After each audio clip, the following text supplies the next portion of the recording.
नमस्कार। मैं प्राध्यापक अशोक सिंह, रिजवी महाविद्यालय मुंबई से। आज के इस वीडियो में आप सभी लोगों का हार्दिक स्वागत है। आज हम कक्षा 12वीं के हिंदी योग भारती में शामिल किए गए 12वें पाठ के रूप में लोकगीत के बारे में पढ़ेंगे। लोकगीत नाम से ही स्पष्ट है, लोगों का गीत, आम जनमानस का गीत। सबसे पहले हम लोकगीत के बारे में जानकारी प्राप्त करेंगे कि यह लोकगीत होता क्या है। गांव में रहने वाले लोग, ग्रामीण इलाके में रहने वाले लोग विभिन्न अवसरों पर अपनी बोली और भाषा में जो गीत गाते हैं वही लोकगीत होता है। अर्थात क्षेत्रीय भाषा में वहाँ की क्षेत्रीय आम बोलचाल की भाषा में गाया जाने वाला गीत।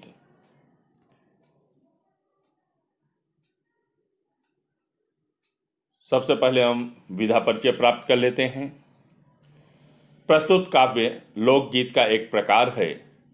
लोकगीत पद, दोहा, चौपाई, छंदों में रचे जाते हैं। लोकगीत में गेयता तत्व प्रमुखता से पाया जाता है, अर्थात वो गाने योग्य होता है, गुनगुनाने योग्य होता है। विभिन्न अवसरों पर इसे गुनगुनाया जाता है।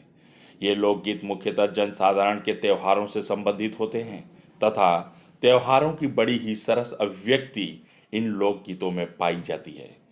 प्रायः ये लोकगीत परंपरा द्वारा अगली पीढ़ी तक पहुंच जाते हैं और हमारे लोक जीवन की संस्कृति को अक्षुण्ण बनाए रखने का सामाजिक कर्तव्य पूर्ण करते हैं। अर्थात ये पीढ़ी दर पीढ़ी ऐसे ही आगे बढ़ते जाते हैं। कजरी, सोहर, बन्ना बन्नी लोकगीतों के प्रकार हैं। लोकगीतों की भाषा में ग्रामीण जनजीवन की बोली का स्पर्श रहता है। सहज सरल शब्दों का समावेश, ग्रामीण प्रतीकों, बिंबों और लोक कथा का आधार लोकगीतों को सजीव बना देता है।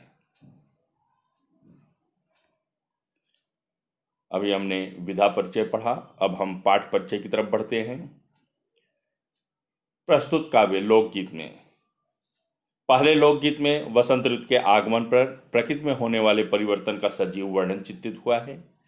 इस लोकगीत में एक युवती अपनी सखियों से बसंत ऋतु के आने से खिल उठी प्रकृति की सुंदरता को बताती है।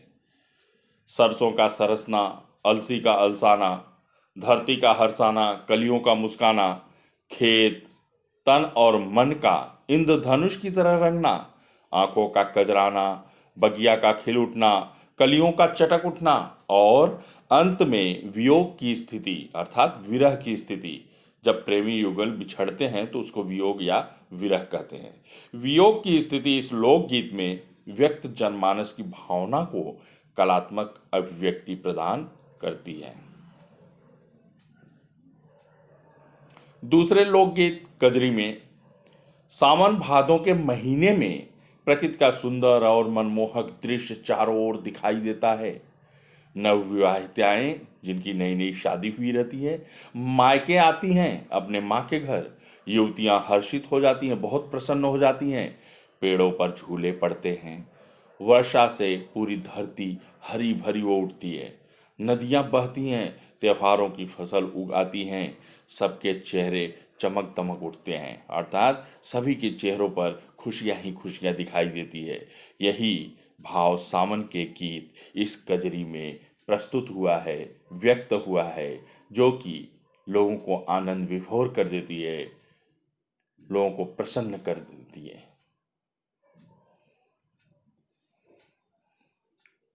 तभी हम आगे बढ़ते हैं पहले लोकगीत की तरफ, जिसका शीर्षक है सुन रे सखिया। शीर्षक से पता चलता है कि कोई युवती, कोई स्त्री, कोई नायिका अपने सखियों से कुछ कह रही है, उन्हें सुनाना चाहती है। शीर्षक से ही पता चल जाता है। शीर्षक क्या है? सुन रे सखिया, कि हे सखी सुनो। तो युवती या स्त्री या सुंदरी अपने सखी से क्या कहना चाहती है, देखिए, हम उसे देखते हैं। आयल बसंत के फूल रे, सुन रे सखिया, आइल बसंत के फूल रे, सुन रे सखिया, सरसों सरसाइल, अलसी अलसाइल, धरती हरसाइल, कली कली मुस्काइल, बन के फूल रे, सुन रे सखिया। आइए इन पंक्तियों का भावार्थ देख लेते हैं कि स्त्री या युवती या नायिका सुंदर स्त्री अपनी सहेलियों से क्या कह रही है। कहती है कि आइल बसंत के फूल रे, सुन रे सखिया, कि वसंत ऋतु का आगमन हो गया है और ऐसे में वसंत ऋतु के आगमन पर उस समय के जो फूल हैं वो खिल उठे हैं।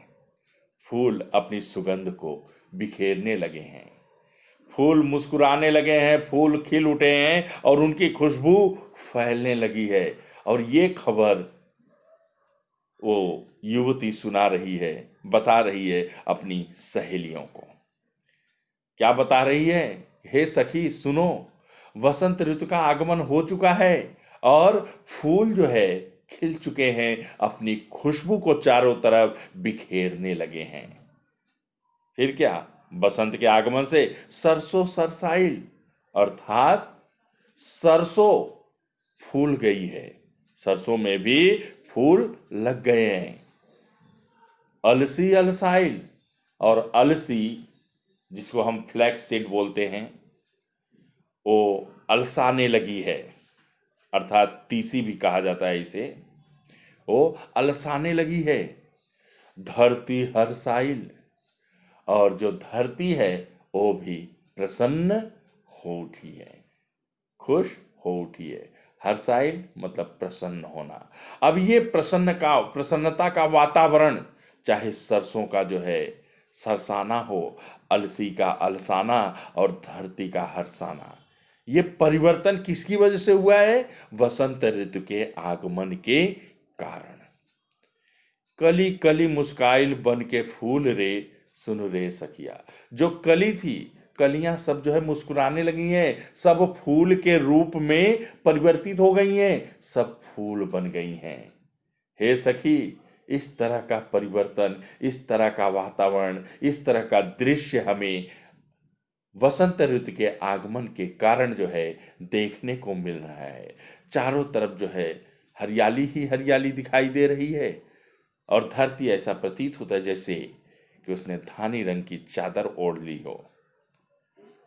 खेत बन रंग गइल, खेत बन रंग गइल, तन मन रंग गइल, ऐसन मन भइल, ऐसन मन भइल, जैसे इंद्रधनुष के फूल रे, सुन रे सखिया।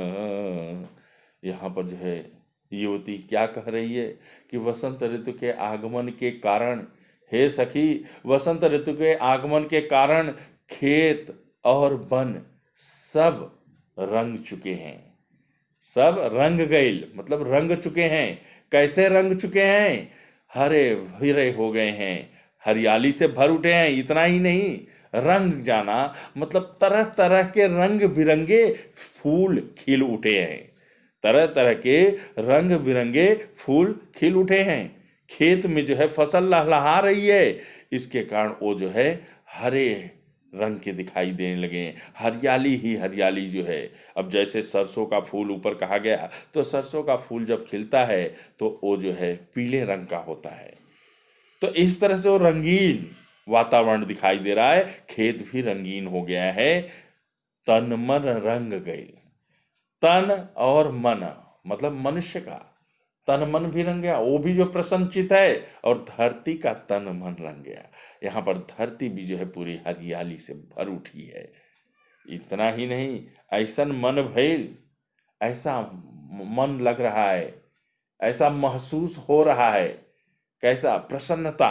कैसी प्रसन्नता? जैसे इंद्रधनुष के फूल रे, कि जैसे कि इंद्रधनुष दिखाई देता है और इंद्रधनुष को देख करके जो है प्रसन्नता होती है। इंद्रधनुष रेनबो, जिसमें 7 रंग होता है, अलग अलग रंग हैं, सब रंग अपनी छटा बिखेरती हैं। ठीक उसी तरह का जो है वातावरण, उसी तरह का रंगीन माहौल, उसी तरह का सतरंगी दृश्य हमें जो है खेतों पर, बागों पर दिखाई दे रहा है। और उसे देख करके हमें वैसी ही खुशी मिल रही है जैसी खुशी जो है इंद्रधनुष को देखने के बाद मिलती है। ऐसी जो है खबर, ऐसी सूचना युवती सुना रही है अपनी सहेली को। अखियां कजराइल, सपना मुस्काइल, कंठ राग भराइल, बगिया फूलल यौवन फूल रे, बगिया फूलल यौवन फूल रे, सुन रे सखिया। यहाँ पर युवती अपनी सखी से, अपनी सहेली से क्या कह रही है कि सुनो सखी, वसंत ऋतु के आगमन के कारण या वसंत ऋतु के आ जाने से काजल जो लगी हुई कजरारी आंखें हैं, अखिया कजराइल और सपना मुस्काइल, कि जिन आंखों में काजल लगे हुए थे वे आंखें जो है सपने देखने लगी हैं और उनकी आंखों में सपने मुस्कुराने लगे हैं। वो सपने देखने लगी हैं, तरह तरह के ख्याल उनमें आने लगे, तरह तरह के ख्वाब उनमें पलने लगे हैं। और कंठ राग भराइल, कंठ राग से भर उठा है। कंठ राग से भर उठना मतलब उनके गले से सुरीली गीत जो है अर्थात मीठे गीत जो है फूटने लगे हैं, गुनगुनाने लगे हैं। वही कजरारी आंखों वाली जो है ख्वाब देखने लगी हैं और गीत गाने लगी हैं, मधुर गीत। बगिया फूलल यौवन फूल रे, सुन रे सकिया। जैसे बगिया बगीचा, फूलल यौवन फूल, कि जैसे कि बगीचे में यौवन जवानी जवानी रूपी फूल जो है फूल गई हो। यहाँ पे क्या कह रहे हैं कि बाग बगीचे में बहार आ गई है और वो बहार आने के साथ क्या हुआ है कि जैसे कि यौवन अंगड़ाइयां लेने लगी हो, यौवन रूपी फूल फूल उठा हो। अर्थात वहां पर जो है यौवन की अंगड़ाइयों को संबोधित किया गया है, प्रस्तुत किया गया है।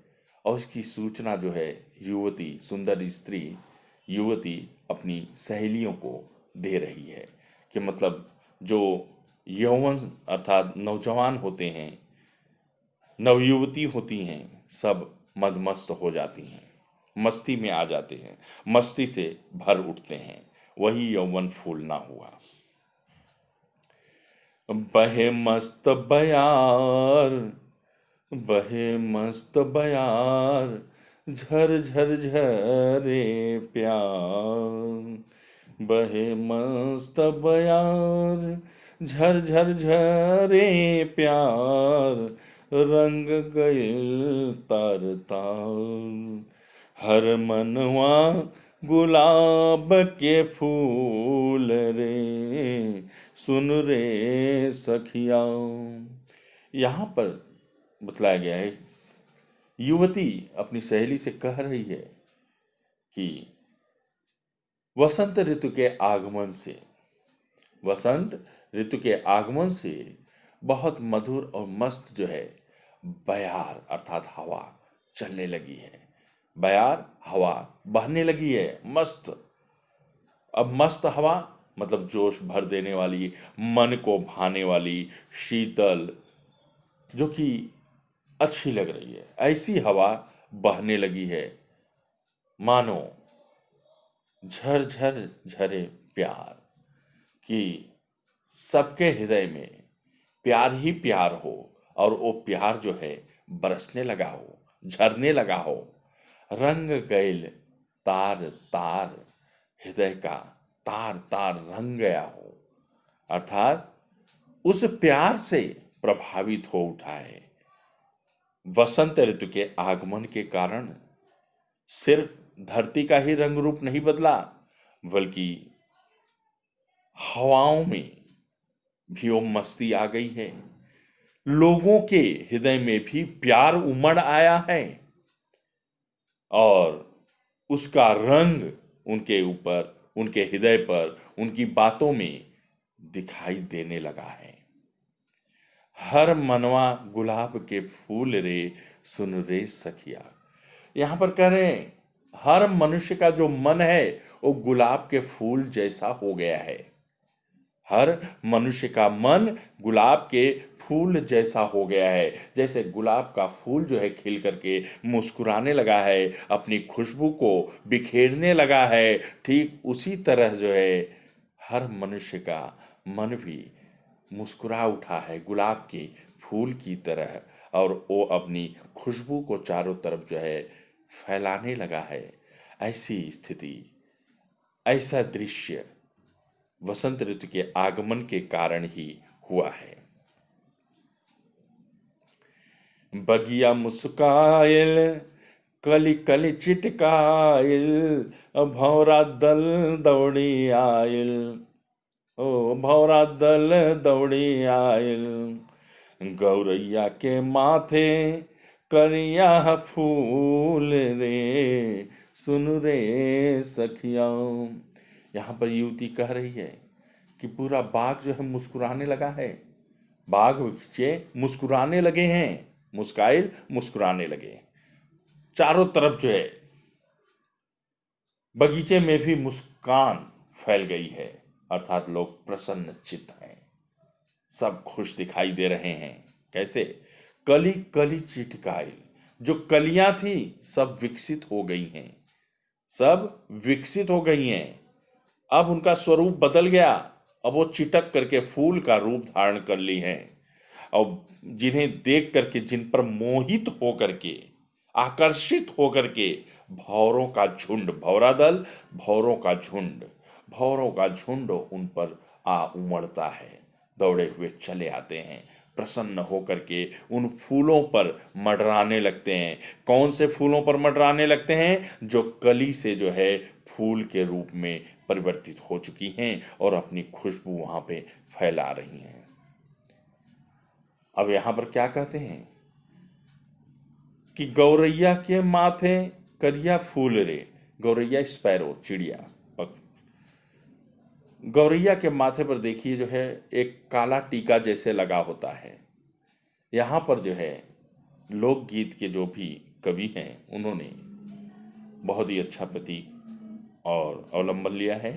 गौरैया के माध्यम से जो है ऐसा बतला रहे हैं कि उसके माथे पर काला फूल सजा हो, या ये भी कह सकते हैं कि जैसे कहीं पर जो है टीका लगाया जाता है जिससे कि जो है नजर न लगे छोटे बच्चों पे, तो ऐसे मनमोहक दृश्य के समय जो है गौरैया वहां पर आई है, और उसके मस्तक पर जो काला टीका लगा हुआ है वो इसलिए कि ऐसे सुंदर माहौल में ऐसे दृश्य, मनमोहक दृश्य को किसी की नजर न लगे। और दूसरी तरफ जो है वह गौरैया भी जो है जैसे कि अपने माथे पर फूल सजाकर, उस काले टीके को सजा करके आ करके वहां पर जो है प्रसन्न हो रही है और प्रसन्नता को और बढ़ा रही है। ऐसा मनभावन दृश्य है, और यह दृश्य वसंत ऋतु के आगमन के कारण ही हुआ है। और ये युवती अपनी सखी अर्थात सहेलियों को बतला रही है।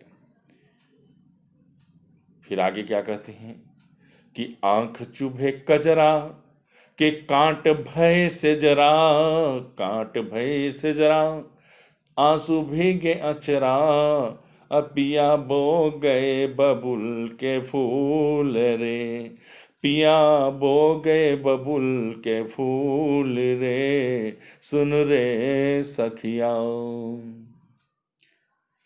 यहां पर देखिए कि अभी तक जो है सौंदर्य, वातावरण के सुंदर दृश्य का वर्णन हो रहा था, फूल खिले हुए हैं जिसमें जो है चिड़िया, गौरैया भी जो है शामिल हो जाती है, भौरा दल वहां पे शामिल हो रहा है, प्रसन्नचित वातावरण है।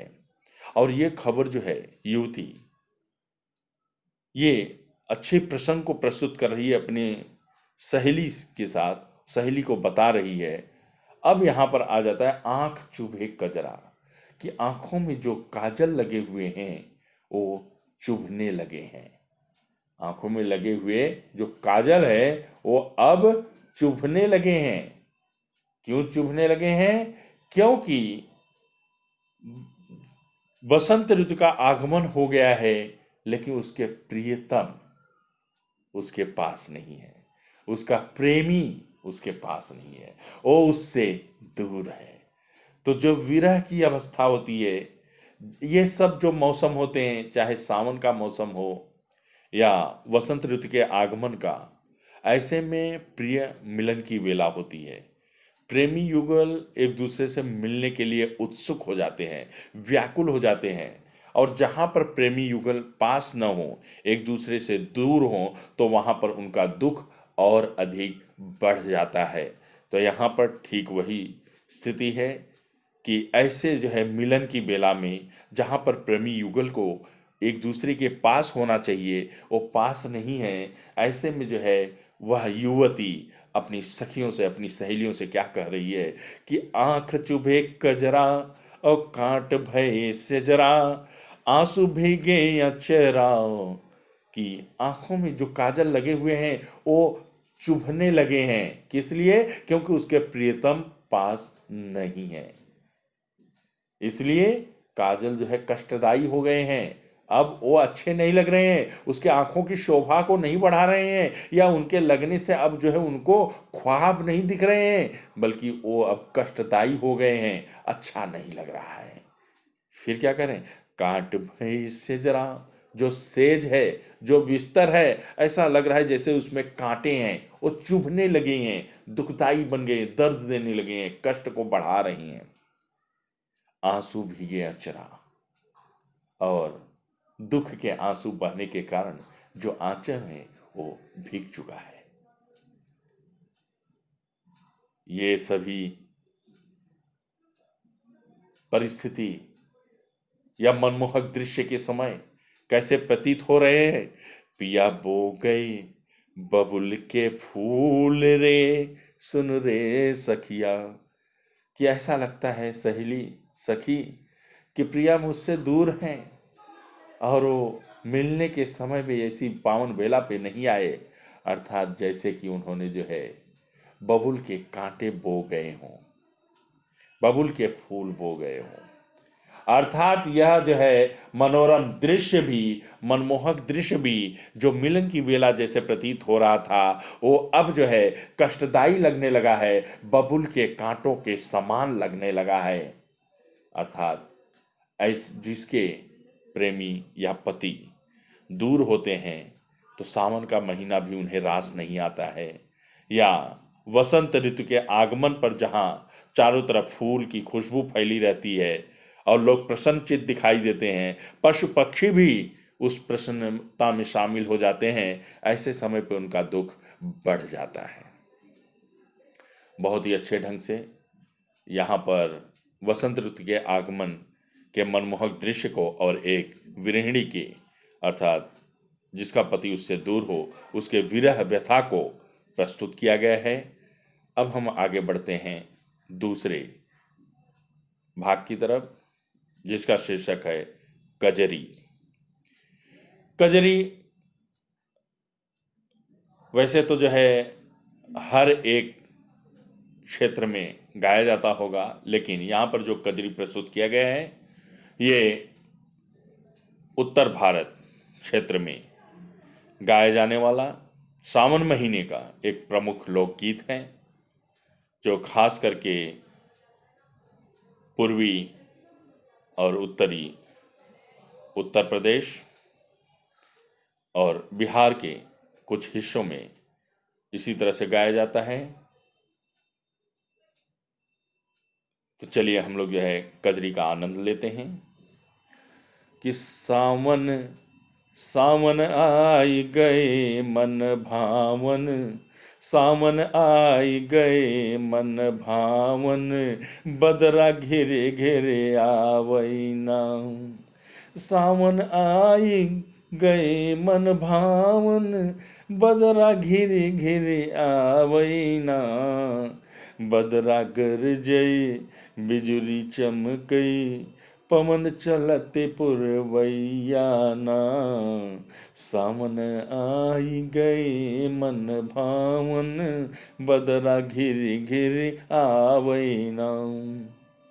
देखिए यहाँ पर जो है सावन महीने का आगमन हो चुका है और सावन का महीना मन को भाने वाला होता है, मन को बहुत अच्छा लगता है। मन भावन, मन को भाने वाला।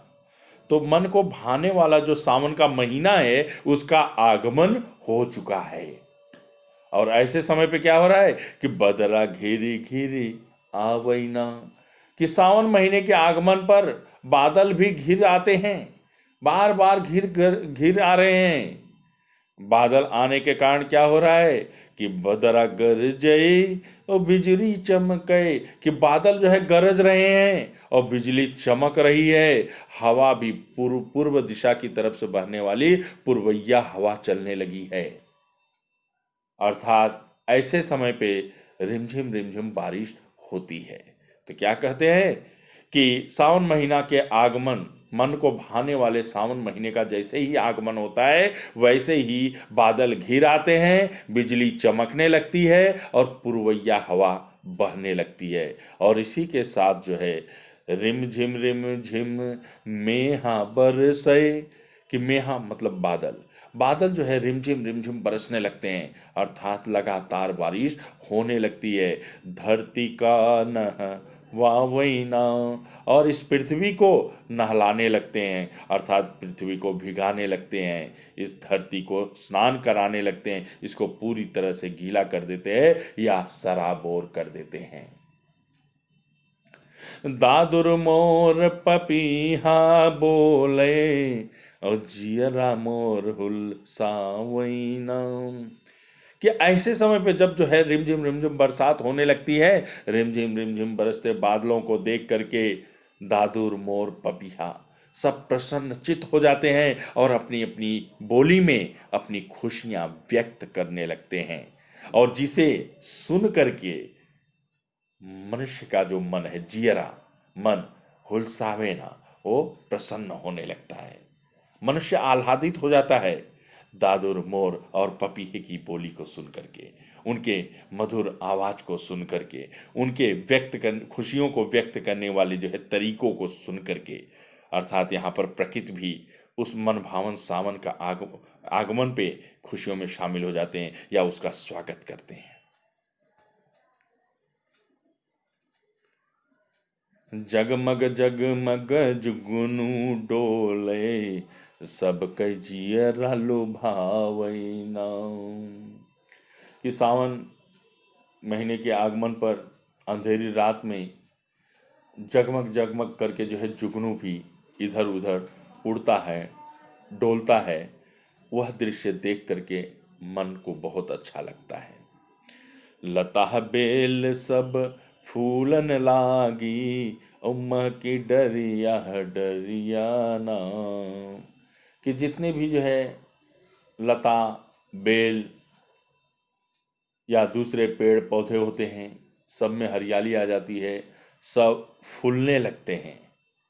और जिसके कारण जो है डाल, डरिया डरिया मतलब डाल, डाल डाल तक खुशबू फैल जाती है, चारों तरफ उन फूलों की खुशबू फैल उठती है। उमगी भरे सरिता हसर उमड़े, हमरो जियरा सर सैना। उमगी भरे सरिता, की सरिता अर्थात नदी, सरिता का अर्थ नदी होता है और सर का अर्थ होता है तालाब। सरिता नदी, सर तालाब। लगातार बारिश होने का सावन के महीने में या सावन का आगमन होने पर जो लगातार बारिश होती है उसके कारण जो है सभी तालाब, सरोवर और नदियां जल से भरकर उमड़ उठती हैं, पूरी तरह से भर जाती हैं।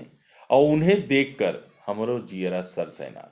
उन्हें देख करके हमारा मन भी या हृदय भी बहुत प्रसन्न हो जाता है। शंकर कहीं बेगी चलो सजनी, और बसिया श्याम बजावैना। यहाँ पर शंकर जो है, जिसने भी ये लोकगीत कजरी लिखा है, उस लिखने वाले कवि का नाम है शंकर। कहते हैं, शंकर कह रहे हैं, कवि शंकर कह रहे हैं कि हे सजनी, जरा तेजी से चलो, बेगी चलो। बेगी चलो, बेगी का अर्थ मतलब तेजी से, तेज गति से चलो, क्योंकि बंसिया श्याम बजावे ना। श्याम जो है बांसुरी बजा रहे हैं, श्याम बांसुरी बजा रहे हैं, हमें जल्दी से उनके पास पहुंचना है। और इस तरह से सावन का आगमन होता है, मधुर सावन जो मन को भाने वाला है, उसका जो है जिक्र यहाँ पर किया गया है। बहुत ही अच्छे ढंग से कवि ने वसंत ऋतु का आगमन और सावन ऋतु का वर्णन किया है कजरी के माध्यम से।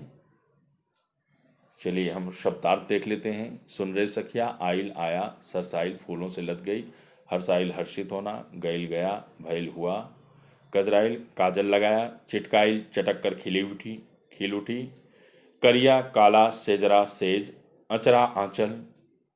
कजरी का पाठ। पुरवैया पूरब की ओर से बहने वाली हवा, मेहा मेघ बादल, दादुर मेढक, हुलसावे आनंदित होना, सर तालाब, सरसय आनंद से भर जाना। पाठ्यपुस्तक पर आधारित जो स्वाध्याय है वो देख लीजिए। आकलन उत्तर लिखिए। मन को प्रसन्न करने वाले, यहाँ पर थोड़ा सा संशय है। मन को प्रसन्न करने वाले, मन को कौन कौन प्रसन्न कर रहे हैं? तो बादल भी ले सकते हैं, या दादुर मोर पपीहा की बोली। दादुर मोर पपीहा की बोली मन को प्रसन्न कर दे रहे हैं, या बादल भी ले सकते हैं। धरती को नहलाने वाले, रिमझिम बरसते मेघा मतलब बादल। वसंत ऋतु में आया, बाग बगीचों में फूल खिल गए हैं, हरियाली छा गई है, खेतों में हरियाली छा गई है। शब्द संपदा, यहाँ पर मैंने उत्तर दिया हुआ है। तालाब का सर, नदी का सरिता, बयार का हवा और भौरा भ्रमर। पर्यायवाची के लिए नदी सरिता सलीला तरण, तालाब सर सरोवर तड़ाक,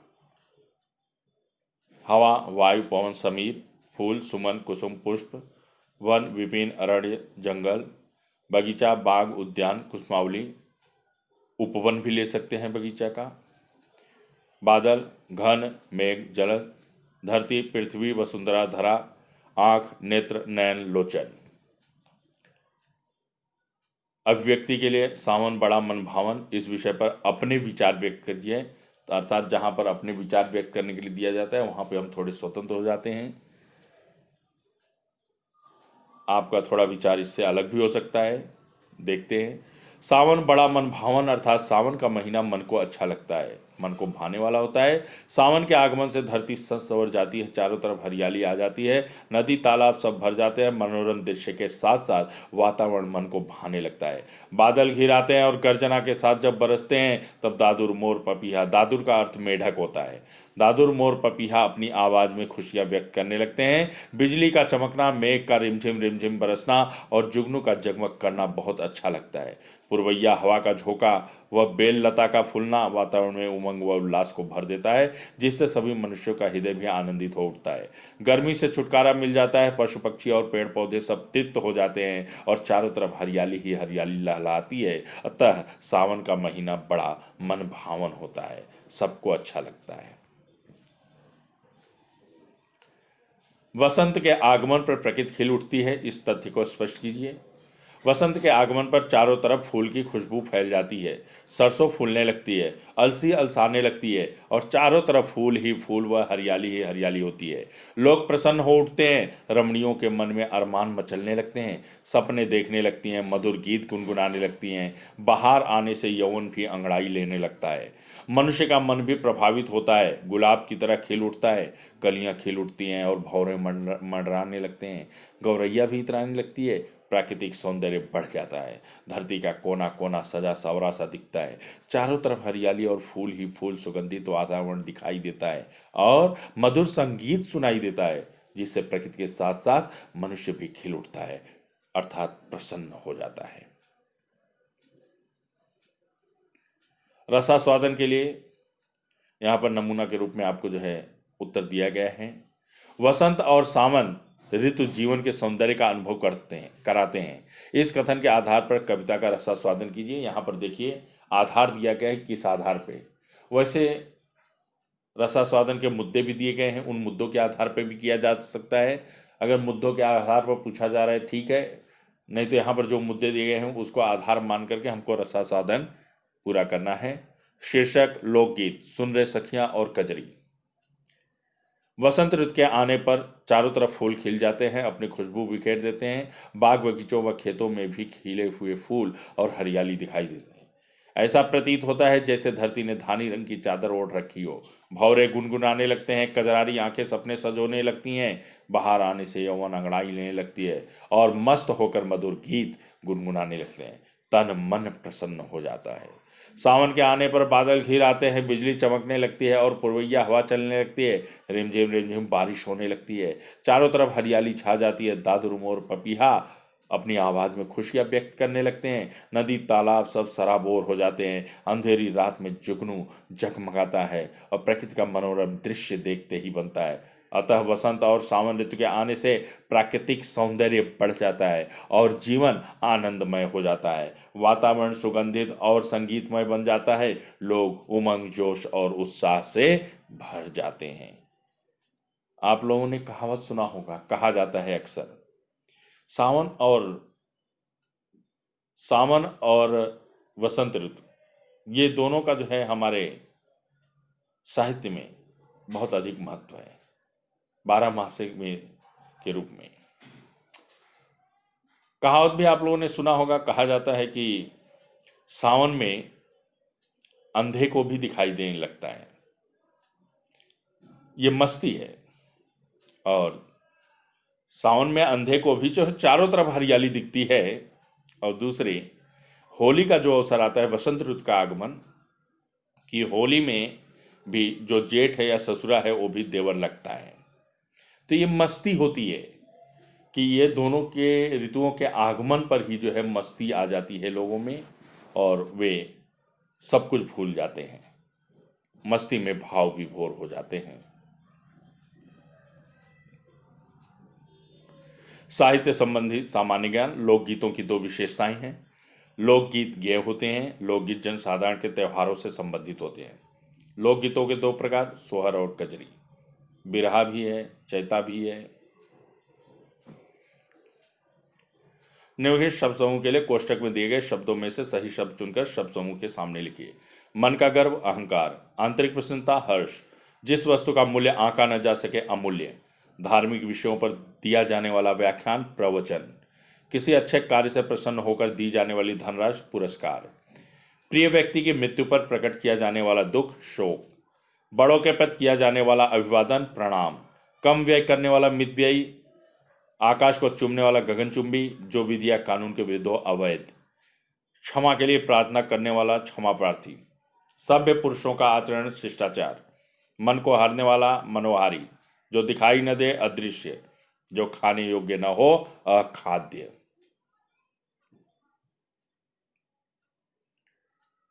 मुझे पूरा विश्वास है कि आप लोगों को लोकगीत कविता के दोनों भाग, सुन रे सखियां और कजरी, अच्छी तरह से समझ में आ गया होगा। यदि कहीं पर कुछ संदेह है, कुछ कठिनाई है, इस वीडियो को आप जो है दोबारा देखिए, सुनिए। फिर भी यदि शंका का समाधान नहीं होता है तो आप मुझे कमेंट बॉक्स में लिख करके अपनी शंका से अवगत कराएं। आपकी शंका का समाधान करने का मैं पूरा प्रयास करूंगा। धन्यवाद। मेरी शुभकामनाएं आपके साथ हैं। जय हिंद।